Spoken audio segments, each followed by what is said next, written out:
नमस्कार दोस्तों, आपका ही चैनल बातें ज्ञान यूट्यूब चैनल में आपका स्वागत है।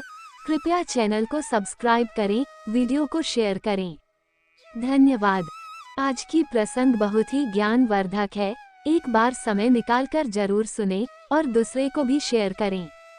दोस्तों, एक बार भगवान नारायण लक्ष्मी जी से बोले, लोगों में कितनी भक्ति बढ़ गई है, सब नारायण नारायण करते हैं। तो लक्ष्मी जी बोली, आपको पाने के लिए नहीं, मुझे पाने के लिए भक्ति बढ़ गई है। भगवान ने कहा, लोग लक्ष्मी लक्ष्मी ऐसा जाप थोड़े ही ना करते हैं। इस पर माता लक्ष्मी बोली कि विश्वास ना हो तो परीक्षा हो जाए। भगवान नारायण एक गांव में ब्राह्मण का रूप लेकर गए। एक घर का दरवाजा खटखटाया। घर के यजमान ने दरवाजा खोलकर पूछा, कहाँ के हैं? भगवान बोले, हम तुम्हारे नगर में भगवान का कथा कीर्तन करना चाहते हैं। यजमान बोला, ठीक है महाराज, जब तक कथा होगी आप मेरे घर में रहना। गांव के कुछ लोग इकट्ठा हो गए और सब तैयारी कर दी। पहले दिन कुछ लोग आए। अब भगवान स्वयं कथा कर रहे थे तो संगत बढ़ी। दूसरे और तीसरे दिन और भी भीड़ हो गई। भगवान खुश हो गए कि कितनी भक्ति है लोगों में। लक्ष्मी माता ने सोचा, अब देखा जाए कि क्या चल रहा है।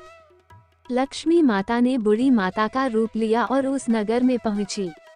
एक महिला ताला बंद करके कथा में जा रही थी कि माता उसके द्वार पर पहुंची और बोली, बेटी जरा पानी पिला दे। तो वो महिला बोली, माताजी 3:30 बजे हैं, मेरे को प्रवचन में जाना है। लक्ष्मी माता बोली, पिला दे बेटी थोड़ा पानी, बहुत प्यास लगी है। तो वो महिला लोटा भर के पानी लाई। माता ने पानी पिया और लोटा वापस लौटाया तो सोने का हो गया था। ये देखकर महिला अचंभित हो गई कि लोटा दिया था तो स्टील का और वापस लिया तो सोने का। कैसी चमत्कारिक माताजी हैं। अब तो वो महिला हाथ जोड़कर कहने लगी कि माताजी आपको भूख भी लगी होगी, खाना खा लीजिए। ये सोचा कि खाना खाएगी तो थाली, कटोरी, चम्मच, गिलास आदि भी सोने के हो जाएंगे। माता लक्ष्मी बोली, तुम जाओ बेटी, तुम्हारा प्रवचन का टाइम हो गया। वो महिला प्रवचन में आई तो सही, लेकिन आसपास की महिलाओं को सारी बात बताई। अब महिलाएं ये बात सुनकर चालू सत्संग में से उठकर चली गईं।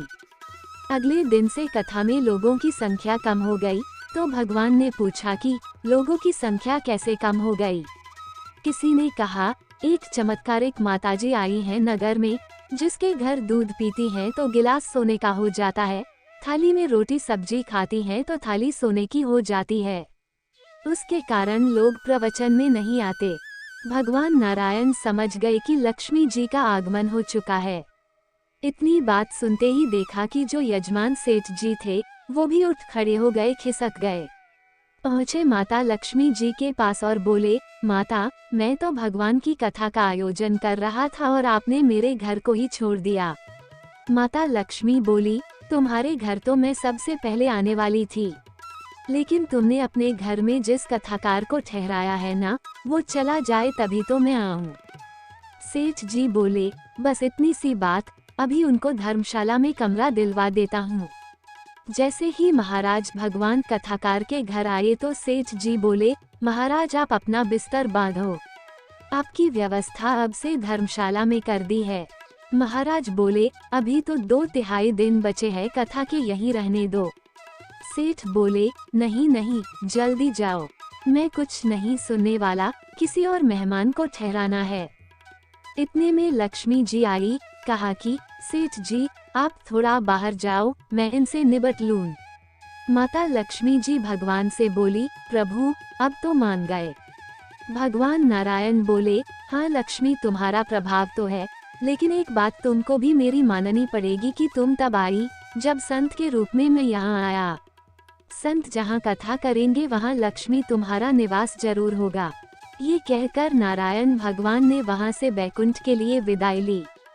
अब प्रभु के जाने के बाद अगले दिन सेठ के घर सभी गांव वालों की भीड़ हो गई। सभी चाहते थे कि यह माता सभी के घरों में बारी दो आए, पर यह क्या, लक्ष्मी माता ने सेठ और बाकी सभी गांव वालों को कहा कि अब मैं भी जा रही हूँ। सभी कहने लगे कि माता ऐसा क्यों, क्या हमसे कोई भूल हुई है? माता ने कहा, मैं वहीं रहती हूँ जहाँ नारायण का वास होता है। आपने नारायण को तो निकाल दिया, फिर मैं कैसे रह सकती हूँ।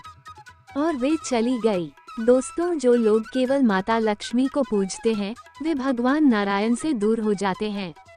अगर हम नारायण की पूजा करें तो लक्ष्मी तो वैसे ही पीछे पीछे आ जाएंगी, क्योंकि वो उनके बिना रह ही नहीं सकती।